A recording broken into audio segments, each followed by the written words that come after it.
comisión directiva por la invitación a participar de esta reunión científica.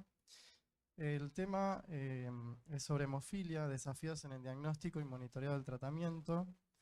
La verdad que en el Congreso había bastante información al respecto, así que tratamos de poner temas relevantes o de interés. Bueno, respecto al diagnóstico, que es la primera parte que les voy a contar, vamos a ver que hubo una reunión del subcomité de factor 8, factor 9 y desórdenes raros de coagulación que mostraron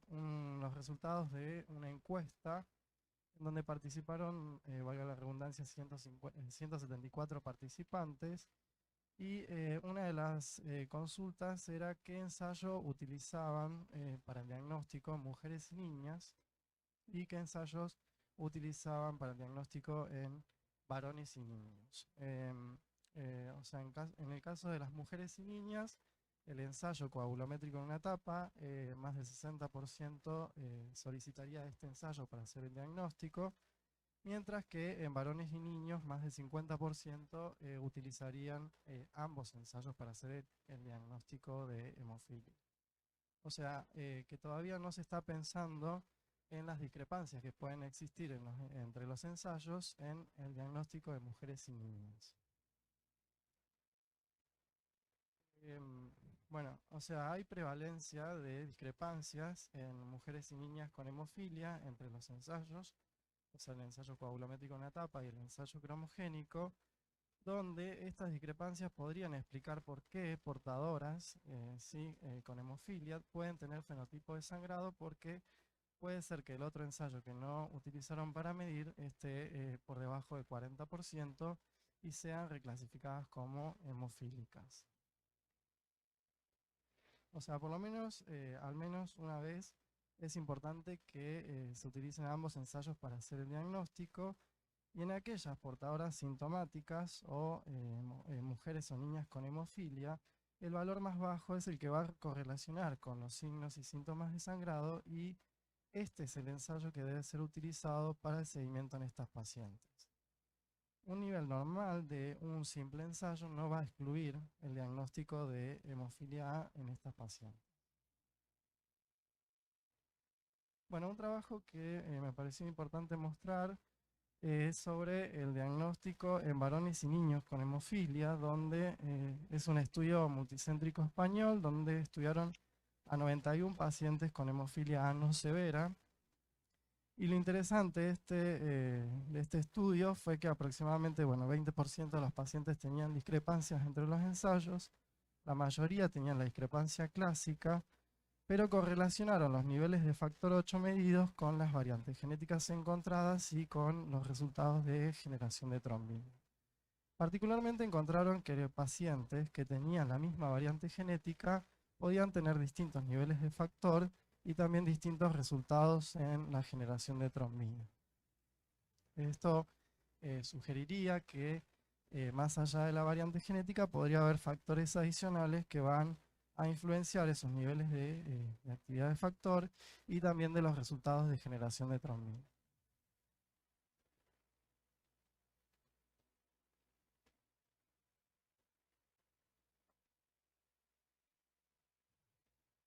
Bueno, en cuanto al uso de la curva de formación del coágulo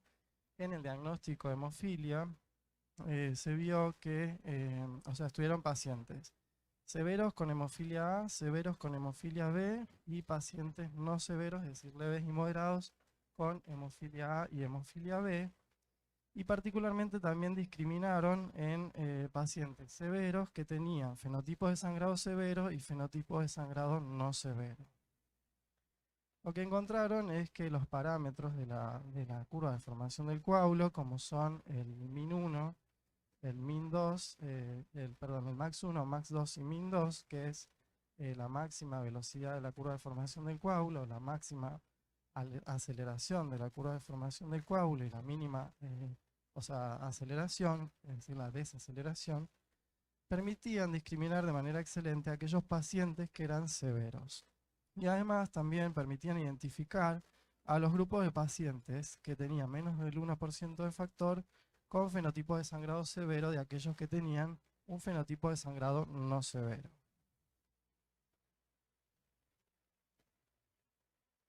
Sí, lo que no permitía identificar correctamente este análisis de la waveform era los pacientes con inhibidor. Y ahora pasando al tema de inhibidores, vamos a ver que hubo una masterclass que fue el domingo a las 7 de la mañana, donde estuvo a cargo la doctora Silmara Montalbado de Brasil, que nos mostró, o sea, de manera gestual en qué consistía el ensayo inhibidor. No hubo presentación con diapositivas, no hubo una novedad en este tema, sí hubo un intercambio entre los distintos participantes. Bueno, respecto al estudio inhibidor, se mostró, por ejemplo, la experiencia de 5 años del Colegio de Patólogos Australiano, que es un programa de evaluación externa de calidad, donde se mostró que el coeficiente de variación porcentual interlaboratorio era alto, entre 30 y 40%, a lo largo de las diferentes encuestas y a lo largo de los diferentes años. Es decir, es un ensayo que tiene un alto coeficiente de variación porcentual interlaboratorio y que a pesar de los intentos de estandarizar o armonizar este ensayo, no se logra bajar ese coeficiente de variación porcentual. Acá el coeficiente de variación entre 30 y 40%. También se presentó la experiencia de un programa de evaluación externa de calidad de Brasil, donde mostraron cuál era el desempeño de los distintos laboratorios en la identificación y en la titulación de inhibidor, y este programa actualmente está abierto a otros países de Latinoamérica. Bueno, y pasamos a otro tema, que es el monitoreo del tratamiento en pacientes con hemofilia, donde como novedad hubo una nueva nomenclatura en cuanto a los concentrados de factor 8. Sabemos que estaban los concentrados de vía media estándar, de vía media extendida, y ahora tenemos también los concentrados de factor 8 de vía media ultra larga, ¿sí? Que particularmente tienen niveles de actividad de factor 8 sostenidamente altos. Y en cuanto al monitoreo del tratamiento sustitutivo, hubo un estudio multicéntrico francés, el cual mostró, o sea, prepararon diferentes muestras o sea, de productos de factor 9 que fueron adicionados in vitro a plasma deficiente en factor 9. Esos distintos niveles de muestras de dos productos modificados, uno que era por fusión al fragmento FCL y monoglobulina, otro que era por fusión a albúmina y un producto recombinante estándar. Lo enviaron a 20 laboratorios y lo que vieron, o lo que me pareció interesante, fue mostrar que la utilización de un calibrador específico de producto, independientemente del nivel de concentración y del reactivo APTT que se utilizó, permitió monitorear adecuadamente estos diferentes tipos de moléculas, ¿sí? Que es un poco reforzando lo que se está mostrando en distintos trabajos a lo largo de estos años en nuestro país. En cuanto al monitoreo de la terapia génica,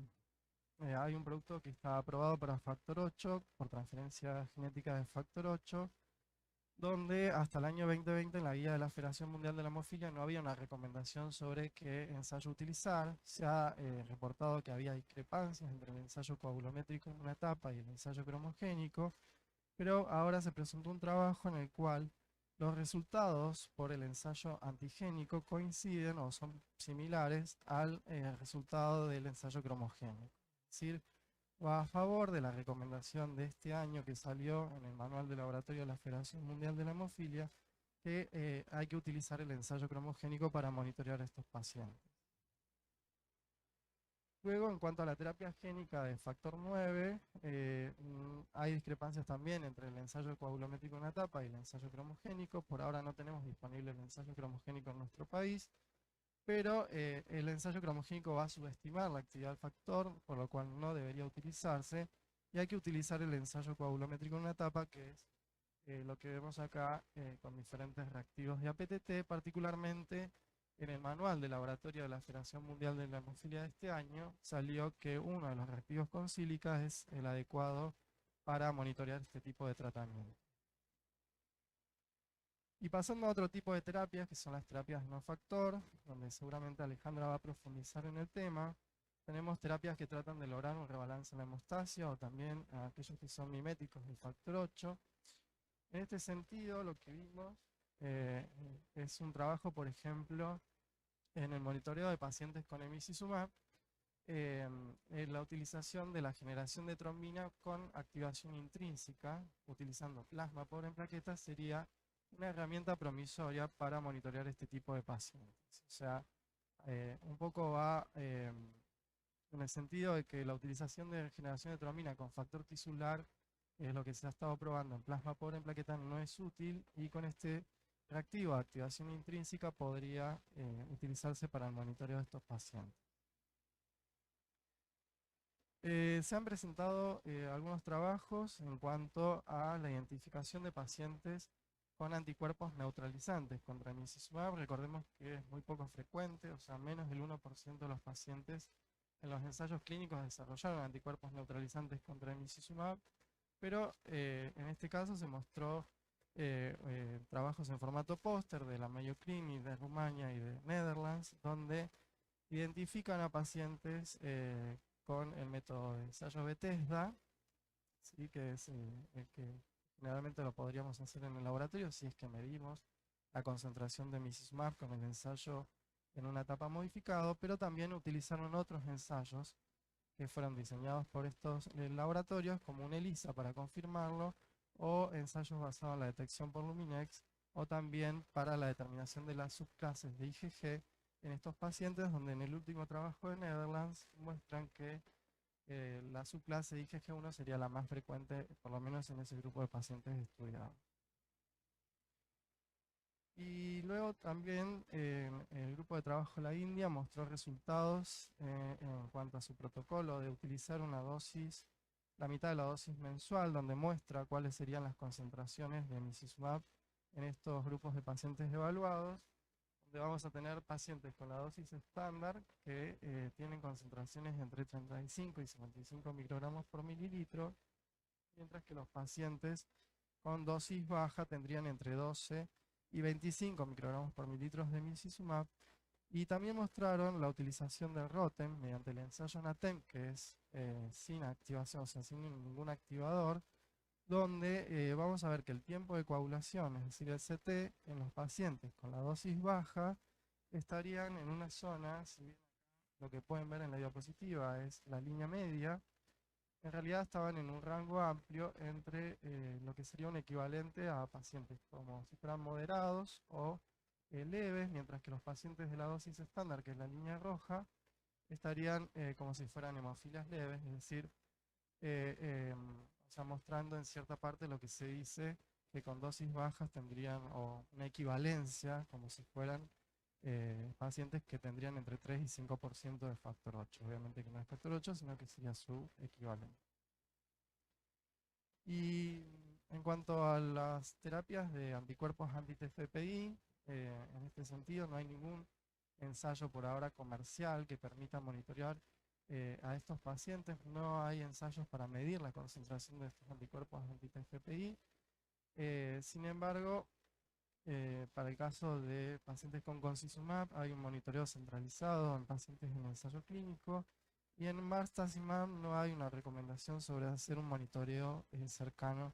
en estos pacientes. Pero, por ejemplo, se presentó este trabajo que mostraron la validación de un nuevo ensayo que desarrollaron para medir la actividad de TFPI por un ensayo coagulométrico rápido,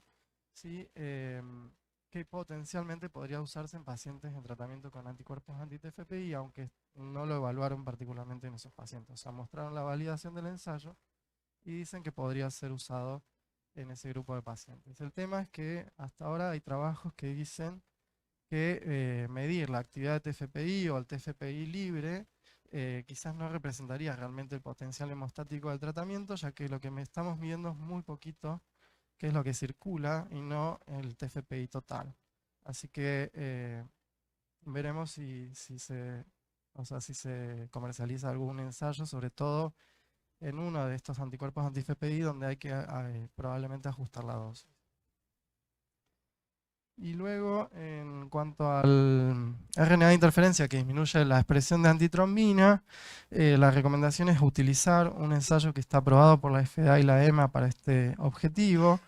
que es un ensayo basado en factor 10 activado humano que permite medir correctamente esos niveles bajitos entre 15 y 35% de antitrombina, que es el nivel target terapéutico. O sea, perdón. Y el ensayo o sea, que se propone como el útil para monitorear estos pacientes sería este ensayo, donde en el Congreso se mostró cuál era la performance analítica, mostrando el límite de cuantificación de 7%, es decir, que permitiría medir bien esos niveles bajitos de antitrombina, donde hay otros ensayos que no pueden medir correctamente en esa zona, o que subestiman o que sobreestiman. Este caso es el ensayo por ahora propuesto como útil, y también se evaluó, por ejemplo, bueno, la imprecisión, que fue una buena imprecisión, y las interferencias con otras medicaciones. También, bueno, desde nuestro país se presentaron varios trabajos en el área de hemofilia congénita y también en el área de hemofilia adquirida. em, y, eh, y bueno, y por último, nuevos tratamientos están en vía de desarrollo, es decir, tratamientos que tratan de lograr un rebalance en la hemostasia, o tratamientos que son, por ejemplo, miméticos del factor 8. Y en este sentido, el laboratorio tendremos que ver si tenemos competencia en utilizar o desarrollar ensayos específicos, o la utilización de las pruebas globales, que mucho se habla de la utilización de las pruebas globales en estos tipos de tratamientos de terapias de no factor. Así que nada más, muchas gracias.